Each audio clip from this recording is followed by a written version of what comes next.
Good evening. This is Peter Lorre. People have many different ways of spending their spare time. Some collect stamps, others build model planes and ships, and there are a couple of people we know whose hobby is murder. No, they don't indulge themselves, but they track down the ones who do, as you hear tonight, in a mystery playhouse.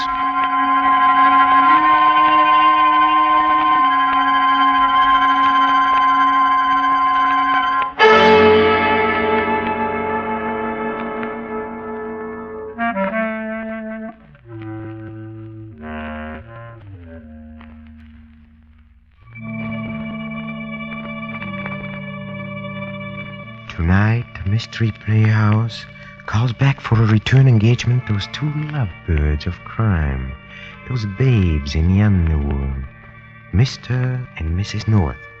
That is, we call back Pam North. Seems Jerry North is away someplace on business. Before he left, the master of the North Menage made his loving spouse promise faithfully to keep out of other people's murders, which, knowing Mrs. North, as we do, seems like a waste of good breath, doesn't it? However, she's making an effort along those lines as we drop in on her this evening. She has just settled herself purposefully with a good book and is about to open it when the doorbell rings. She closes the book and hurries to the door. Hello, Mrs. North. Oh, Weasel, hello. Come in. Oh, thanks.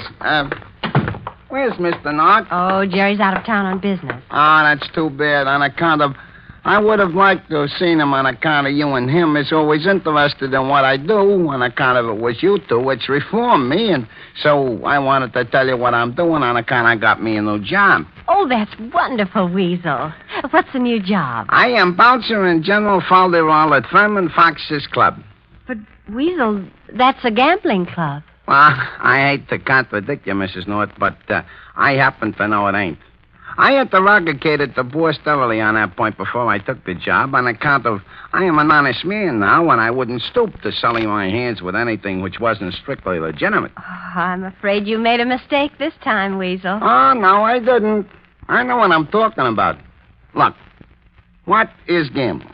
Why, it's taking a chance on something. That's right, taking a chance. Well, that don't never happen at the club. They don't never take no chances. What do you mean? The tables is all fixed. So, you see, it ain't gambling. It's a sure thing for the club. Oh, but Weasel, that's terrible. Gee, Mrs. North, it sure grieves me if I've strayed from the straight and narrow. On account I am strictly reformed, but I still don't see what is wrong about not gambling. Plenty, the way Mr. Fox does it. Well, if you say so, I guess it must be so. Weasel. Yeah. It's wrong to cheat, and Mr. Fox cheats. Oh, okay. So what must I do? Well, I really don't think you ought to work for him. Gee, I come here thinking you was going to congratulate me on my job, and instead you say I ought to quit it. Well, that's life. Being ever so humble is always a fly in the ointment. I'm sorry, Weasel. Oh, well, what is what is. I shall abdicate myself for Mr. Fox's premises forthwith. Oh, that's wonderful. I wonder how he's going to take it, though. Look, Mrs. North, would you maybe be so good as to tender in my resignation for me to Mr. Fox on account of maybe he'd take it better from you? I wouldn't know exactly what to say. Well, of course, Weasel. I'd be glad to help you. Ah, gee, thanks, Mrs. North. Of course, I did promise Jerry I'd stay clear of people of questionable character while he was away. But I know he'd want me to help you. And anyway, Mr. Fox's character is something like the not gambling. What do you mean? Just that he's not a questionable character. Because as far as I'm concerned, there's no question about it. He's all bad.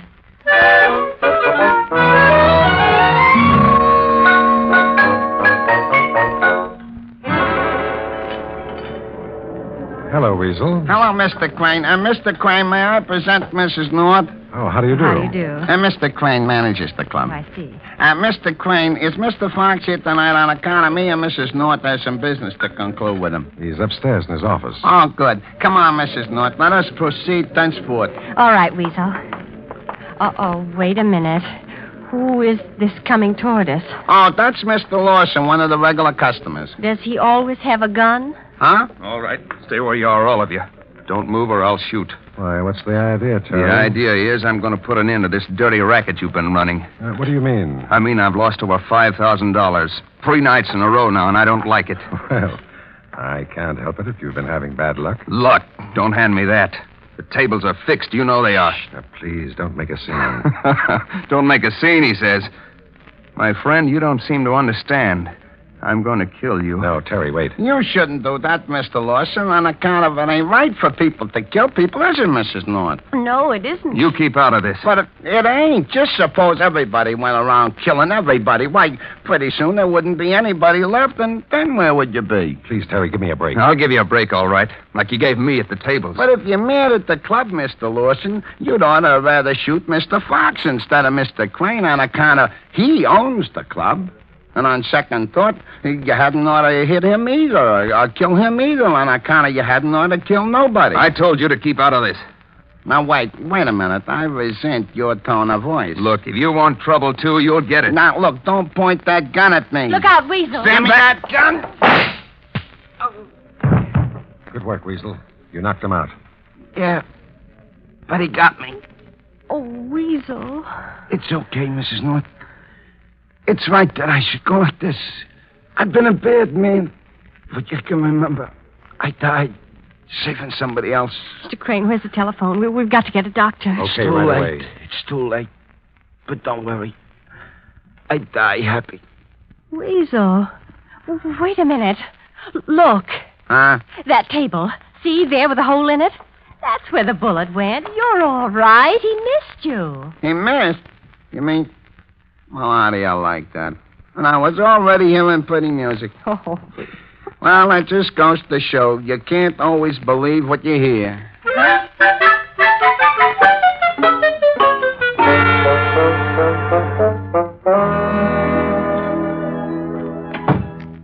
Mr. Fox, this is Mrs. North. Delighted. How do you do? Sit down, both of you. What was the commotion downstairs, Weasel? One of the customers got peeved with Mr. Crane on account of he dropped $5,000 3 days running. $5,000? Yeah, so we decided the tables was fixed, and so we decided Mr. Crane ought to be fixed, and so we decided to fix him. With a gun. What? Yeah, only I removed it from him forcefully, and we tied him up and left him in a coat room. Indeed. So Crane owes his life to you, eh? Well, well. And I am indebted to you for preserving the manager of my club. Well, Weasel, it looks like you rate a bonus. Oh, I don't want no bonus, Mr. Fox. Huh? What? Why not? Well, that's what I want to see about. You tell him, Mrs. North. Mr. Fox, Weasel would like to resign, if you don't mind. Ah, looking for greener pastures, eh? Huh? Greener pastures? Oh, no, it's just that, suppose you decided to make a new start in life, Mr. Fox. Only after you did, you found out it wasn't. You'd want to, too, wouldn't you? Yeah, want to what? Resign. Except you wouldn't, of course. Resign? No, decide to make a new start. Only he did, so he does. I hope you don't mind. I beg your pardon? It's okay, Mr. Fox. I never can understand it neither, except, of course, I ain't very bright. But is it okay for me to quit? Well, if you're not happy here... Oh, it ain't that I'm not happy. It's just that, well, like she told you, whatever she did tell you, it's like that. Oh. Oh, well, I'll think it over. Okay. And I sure hope you decide to let me quit. On account of, that's what I'm going to do.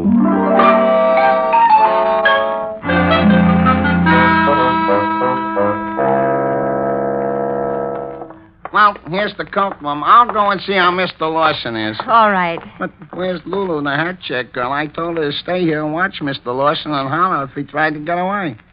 There she is, Weasel. Where? On the floor. No, that's Mr. Lawson. We left her. I know you're right, that isn't. It's Lulu. She's sleeping.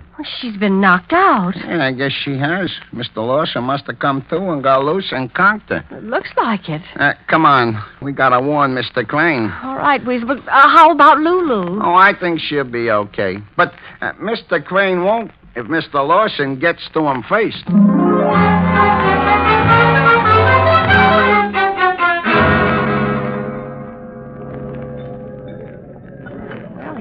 doesn't seem to be in here at the tables. No, that's funny. He don't seem to be no place. Wait a minute. There's his wife. Maybe she knows where he went. Come on. Oh, hello, Mrs. Crane. Weasel, you're just the person I want to see. Where's my husband? You took the words right out of my mouth. What? I was about to interrogate you on the same point. Oh. Haven't you seen him? A little while ago, but not since Mr. Lawson escaped. Well, who's Mr. Lawson? One of the customers which wants to shoot Mr. Crane. Oh. Well, if you find Kenneth and he hasn't been shot, tell him I'm looking for him. Okay. You don't seem very concerned about your husband's life. The only concern I have about anyone killing him is that it would keep me from having that pleasure myself. Maybe he went upstairs to see Mr. Fox. Well, let's go see, Weasel. If you find him, tell him I'm waiting. What has she got against her husband? Mitzi McGilroy. Who's she? A dame which Mr. Crane is infatuated with. Oh, I see. Mr. Crane is all the time plying upon Mitzi all kinds of expensive gifts, which Mrs. Crane thinks it ought to be by rights tended at her. Well, no wonder she doesn't... What's the matter? Look, Weasel. The bottom of the stairs. Quiet. Mr. Crane. It looks like he's had an accident. Let's see. His neck seems to be broke. Or something is broke anyhow. On account of... he's dead. Oh, Weasel. He must have fell down the steps. Mm-hmm. Fell or was pushed.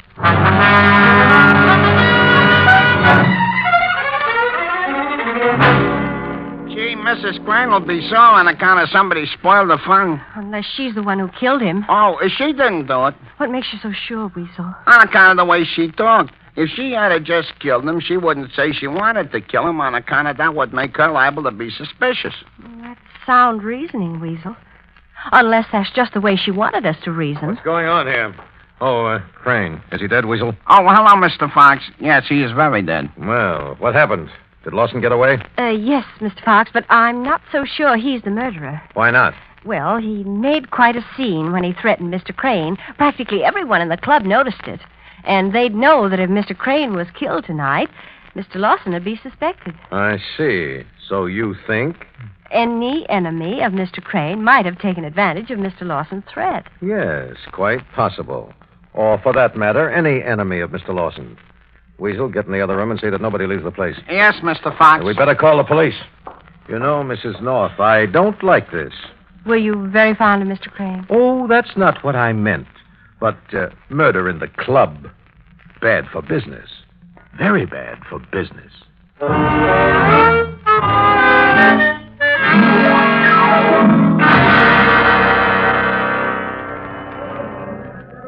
Well, the police should be here pretty soon. Yes. I suppose, Mrs. North, you feel it's your duty to tell the police about my little chat with you. Well, naturally, Mrs. Crane. Yes, of course. You're just the type. What type? Good deed for the day and all that. Well, you did say you'd like to kill him. Well, so did practically everyone who knew him. Yes, he wasn't exactly what you'd call popular. However, I wasn't the one to have the good fortune to do the job. Do you think it was Lawson? Possibly. But if I were trying to solve this case, and come to think of it, perhaps I'd better try to before Miss Girl Scout here has them pinning the rap on me. Mrs. Crane, I'd begin looking for the source of my dear departed husband's sudden affluence. What do you mean? Well, Mr. Fox isn't the most generous employer. Why, I gave Crane a good salary. Oh, yes, but not good enough to buy mink coats and diamond pendants and the like. Do you mean that all of a sudden your husband started buying you expensive presents? Oh, no, not me. That's what gripes me. He bought them for that dizzy little McGilroy dame. Oh. And it would be very interesting to find out just where the money came from. Maybe he was blackmailing someone. And the blackmailer killed him. Perhaps. At any rate, it's a thought worth toying with. So you see, Mrs. North, the case isn't quite as simple as you might like to make it. Gollies. What is it? I just thought of something. It is simple. It's very simple. I know who killed your husband, Mrs. Crane, and I can prove it. Really? Only there's one thing I need, and I think I know how to get it. I've got to go home now, but when the police get here, tell them that I'll be back as soon as I can. It won't be long. But how, Mrs. North, can you be so sure you know who the murderer is? Because, Mrs. Crane, you just told me.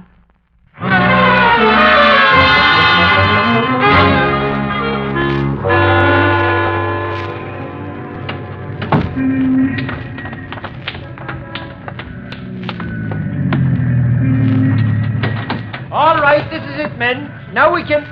Oh, dear, dear, I might have known. I might have known. Oh, hello, Sergeant Mullins. Mrs. North, as I live and breathe, although I sometimes wonder if it's worth the trouble. What are you doing coming out of a building that a murder has just been reported in? I was just Never mind that.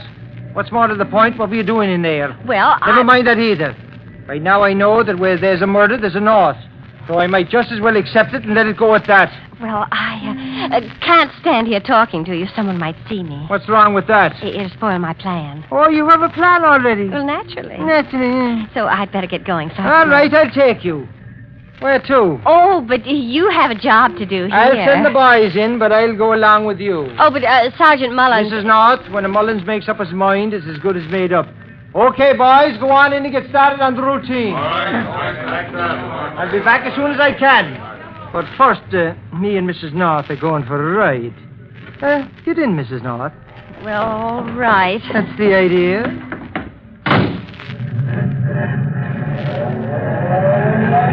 Now, where are you going? Home. Oh, wait a minute, Mullins. You're going the wrong way. Am I now? Yes, I want to go home. So you said. But this isn't the way. I know. I'm taking you to headquarters. Why? Because, Mrs. North, I'm going to hold you on suspicion of murder. What? That's right. Oh, are you joking? Indeed, I'm not. Huh? Didn't I find you myself running away from the scene of a crime? But I had a plan. Sure. A plan to conceal evidence, no doubt. What evidence? Now, how should I know that? With you concealing it?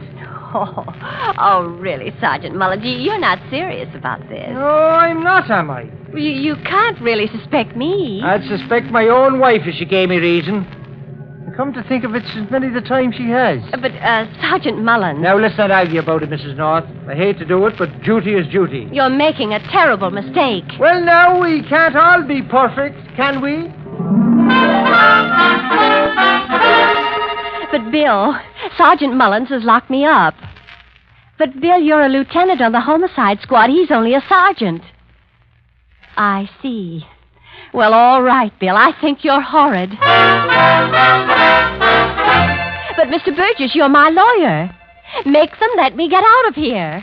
Why, people can't just go around putting people in jail. It's not only unconstitutional, it's mean. Hello, Jerry? I'm in jail, and I have a dreadful cold. Uh-huh. Well, all I did was I didn't do anything.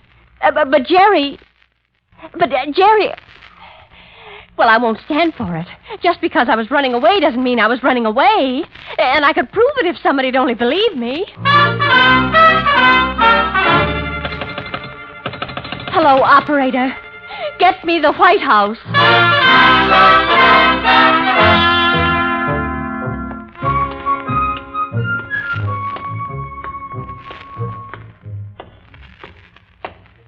Hello, Mrs. North. Oh, hello, Weasel. How are you? As well as can be expected after a night in jail, I guess. Weasel, I want to get out of here. It's a cinch. I got a hold of Jigger McFidget. Who? Jigger McFidget. He's the mouthpiece which always sprung me before I will reform. He's hot stuff on them habeas corpus and stuff like that. Oh. So don't worry, he's fixed everything. You mean I'm to be released? That's right. Oh, Weasel, I could kiss you. Gee. Ah, here comes the turncoat. Turncoat, unhand this woman for me. Mrs. North, you are a free woman of the world. Gee, she did kiss me.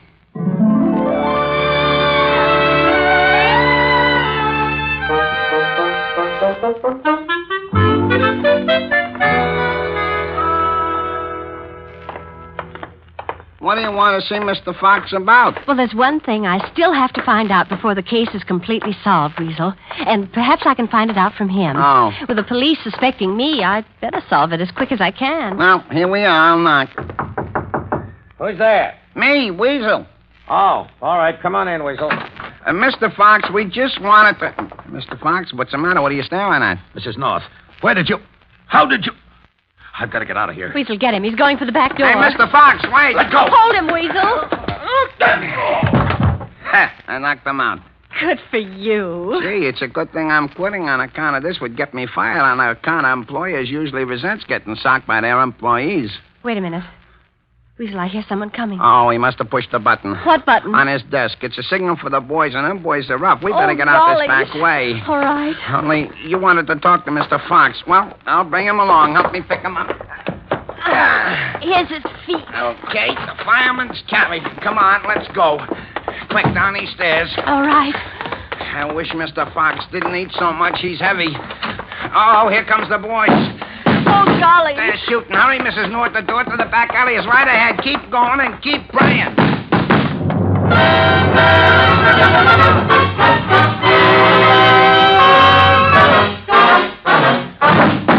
Here's the door. Oh, thank heavens. There's a cab at the head of the alley. Good, we'll try and make it. It's hard carrying Mr. Fox. Can I help you, Weasel? No, just keep going. Oh, here they come. And here we go. Get in, Mrs. North. Start moving. Drive it quick. It don't matter where. Keep down, Mrs. North. I am. Ah, we made it. It's okay, Mrs. North. They're out of sight. Oh, good. Oh. What's the matter, Weasel? I've been shot. I'm dying. Now, Weasel, we were all through that before. But this time it's real. I'm all over blood. Good heavens, you are. I'm dying. Oh, wait a minute, Weasel. That's not your blood. Huh? No, it's Mr. Fox's. The bullets hit him, see? Oh. We better get him to a hospital. Me too, because even if I ain't shot, I certainly feel sick.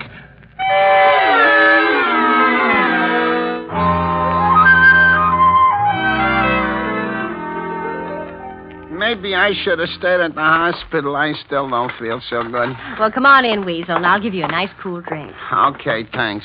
Go on into the living room. I'll be right in. First, I want to call the hospital again and see if Mr. Fox has regained consciousness again. All right. I think I better lie down on account of I can't stand so good. Well, you can stretch out on the sofa. No, I can't. Well, why not? Because somebody's on it already. What? Who? Mr. Crane's wife. Well, what's she doing here? I don't know. Well, why don't you ask her? I can't. She's dead.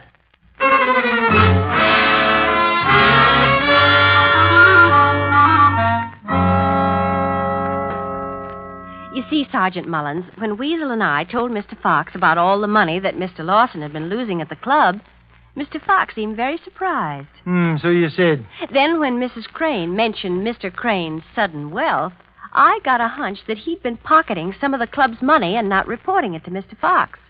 And when Mr. Fox found out about it, they had a fight, and Mr. Fox killed Mr. Crane. And so you say you know the murder and run out, hoping Mr. Fox will follow and try to shut you up.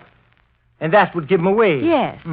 But Mrs. Crane evidently came to my apartment to find out what I knew, and then Mr. Fox must have come and in the dark mistook her for me and killed her. That's right. I just been at the hospital, and he's been talking. It all happened like you say. Well, then you see, Sergeant, the case is all solved. And it would have been sooner if you hadn't gotten the crazy idea of locking me up. Oh, it wasn't so crazy. What do you mean? Well, just look now. You get a murderer to go gun for you. And, but for the grace of God and Aloysius Mullins, he'd have got you too. And then you go into his den again and get yourself shot at by a bunch of his thugs. Is it any wonder Mr. North wanted us to keep you locked up? Mr. North? Do you mean that Jerry, that he... Yes. He tells us if we find you mixing in murders while he's away, to lock you up. And a good idea it is, too. Of all the nerve. I'll never speak to him again as long as I live. Oh, just wait till I see him. I'll tell him a thing or two. I won't forget this ever. Of all the low, mean, rotten, sneaking... just a minute, Sergeant Mullins. Hello? Oh, Jerry. Now, listen here, Gerald North. If you think I'm going to stand for your... What did you say? You are... Sergeant Mullins is coming home. Oh, yes, darling. Oh, please hurry. I've missed you so much. Of course, darling. Oh, wait a minute, Jerry. Did you say something, Sergeant Mullins? Oh, I was just talking to myself. Love ain't blind, I was saying. It's dumb.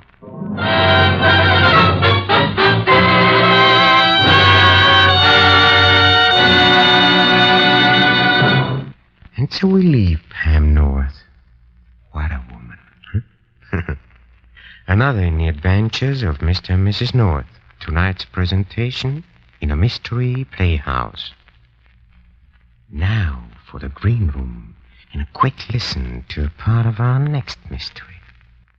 Hey, my spies tell me this one involves a murder of a radio quiz expert. Sounds like an interesting subject, huh? Well, let's find out for ourselves. Follow me, please. Come.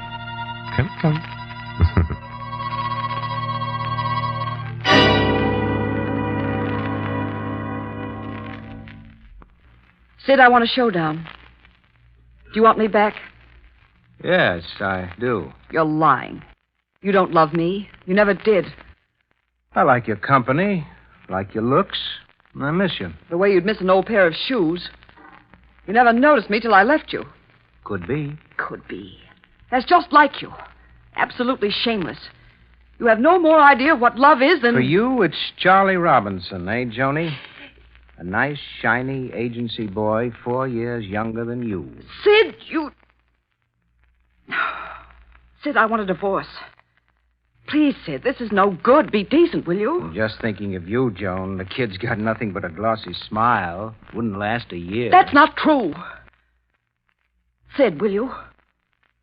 No. Your answer to that question is all wrong, Mr. Sherman. Because I'm going to have it my way. Joan, wait.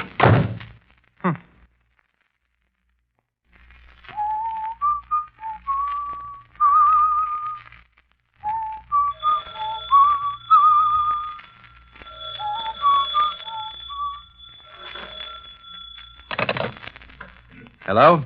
Oh, Mr. Sherman, Ellery Queen. I'm not disturbing you. Oh, no, not at all, Queen. Got a minute? I'm not taking away from any guests or anything. No, I'm all alone. What's on your mind? The Mock Turtle. What? The Mock Turtle in Alice in Wonderland, who sang Soup of the Evening, Beautiful Soup. Oh, yeah. Well, I know Alice practically by heart. We get questions on it every other week. You're wrong, Queen. The Mad Hatter sang that at the tea table. How about looking it up, Mr. Sherwood? Well, all right, I will. Hold on a minute.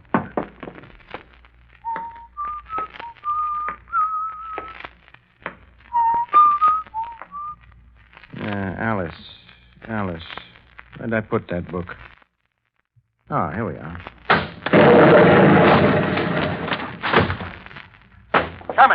Sherman, what's happened? What was that explosion? Sherman! Operator, get me police headquarters.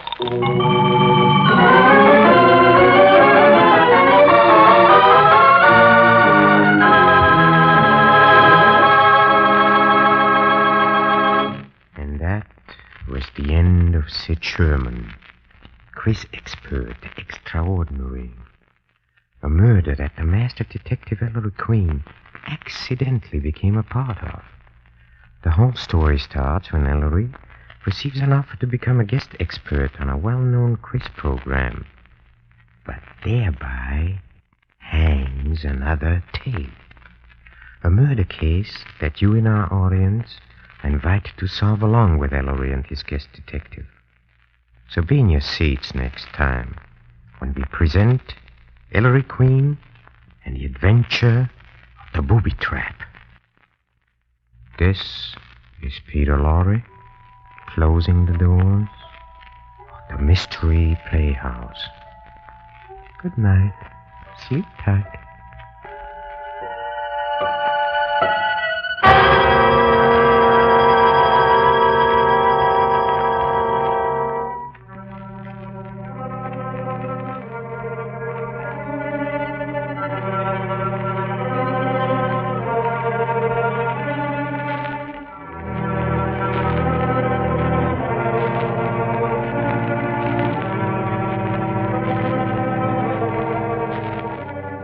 This is the Armed Forces Radio Service.